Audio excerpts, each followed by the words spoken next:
Bismillahirrahmanirrahim. Good morning and assalamu alaikum students. Hopefully you are fine. I'm your Pakistan Studies teacher. Today the topic which I'm going to teach you is general Ziaul हक इरा। General Ziaul हक का दौरे हुकूमत या general Ziaul हक का इरा जो है वो स्टार्ट होता है 1977 से लेकर 1988 तक। 11 ईयर्स तक जनरल ज़ियाउल हक ने गवर्नमेंट की। तो इसमें क्या क्या जो है वो मेन एस्पेक्ट्स से मेन इवेंट्स थे जो कि उनकी हुकूमत या उनकी गवर्नमेंट के से पहले हुए या बैकग्राउंड थे। सबसे पहले हम देख लेते हैं 1977 में, क्योंकि जुल्फ़िकार अली भुट्टो का जो टाइम पीरियड था वो 1977 में ख़त्म हो जाता है। तो यहाँ पे दोबारा इलेक्शंस हुए और सारी पार्टीज़ जो बड़ी बड़ी पार्टीज़ थी उन सब ने, पीपल्स पार्टी उस टाइम की प्रोमिनेंट और स्ट्रॉन्ग पार्टी थी, सक्सेसफुल पार्टी थी, उसको हराने की कोशिश की और इलेक्शन में सारी पार्टीज़ पीपल्स पार्टी के अगेंस्ट खड़ी हुई।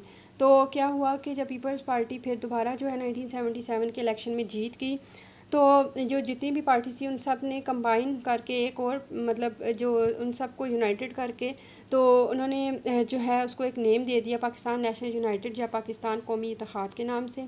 और उसके जो रिप्रेजेंटेटिव थे, उसके सरबराह थे, उनका नेम था मौलाना मुफ्ती महमूद साहब। तो मौलाना मुफ्ती महमूद ने अपनी जो है वो सरबराही में पाकिस्तान नेशनल यूनाइटेड के नाम से तमाम पार्टीज़ को कंबाइन किया। तो लेकिन फिर भी जो है वो पीपल्स पार्टी ने जब इलेक्शन जीता तो सारी पार्टीज़ ने इलेक्शन का बायकॉट कर दिया कि इलेक्शन जो है वो फेयर नहीं हुए।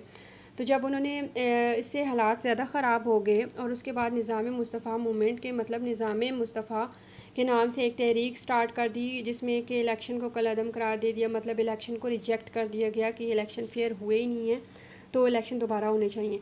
तो फिर क्या हुआ कि जुल्फ़िकार अली भुट्टो ने इस सिचुएशन को कंट्रोल करने के लिए तमाम पार्टीज़ को कॉल किया कि मीटिंग कॉल की कि उनकी तमाम प्रॉब्लम्स को, उनके जो भी इश्यूज़ थे उन सब को रिज़ॉल्व किया जाए।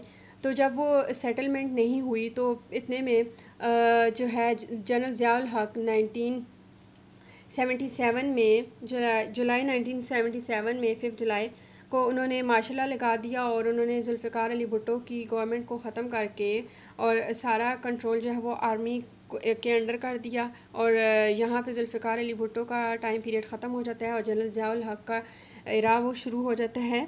फिर जुलाई 1977 से उनका टाइम पीरियड स्टार्ट होता है और एंड कहाँ पे होता है 17 अगस्त 1988 को एक एयर क्रैश का इंसिडेंट हुआ जिसमें उनकी डेथ हो गई। और फिर यहाँ पे चेयरमैन ग़ुलाम इसहाक़ खान ने जो है वो प्रेसिडेंट की जो पोस्ट थी वो संभाल ली और यहाँ पे उनका जनरल ज़ियाउल हक का टाइम पीरियड ख़त्म हो जाता है। तो बेटा ये थे कुछ इम्पॉर्टेंट इवेंट्स जो कि जनरल ज़ियाउल हक की गवर्नमेंट स्टार्ट होने से लेके उन्होंने जो गवर्नमेंट की या फिर उस टाइम के हालात सर्कमस्टांसेस थे फेस किए, वो सब मैंने आपको भी थोड़े शॉर्ट उस फॉर्म में एक्सप्लेन किया है। अब आपने पेज 11 पे ये पैराग्राफ है, 2 पैराग्राफ्स हैं, इनको अच्छे तरीके से रीड करना है, अंडरस्टैंड करना है और उसके बाद हम इसके मेन इस्लामिक एस्पेक्ट्स को देखेंगे नेक्स्ट क्लास में, क्योंकि ये इम्पॉर्टेंट है और थोड़ा डिफ़िकल्ट भी है। इसीलिए आप अभी ये वाली जो मैंने आपको चीज़ें बताई हैं इनको आप अंडरस्टैंड करेंगे।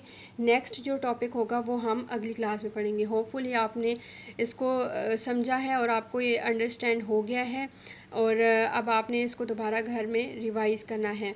Thank you, take care and bye.